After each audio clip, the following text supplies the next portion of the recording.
I got my Honzo back from the Comox Bike Company in Comox B.C. today.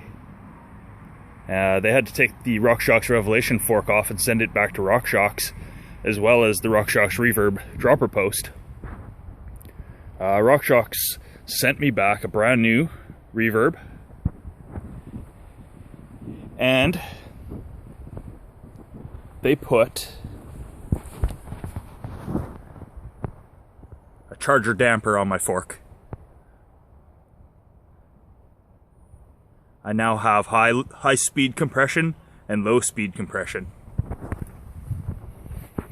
I don't even know how to use that.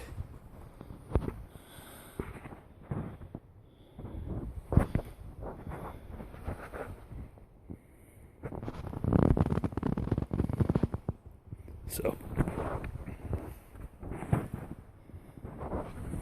I'm gonna take it for a ride and see how it is.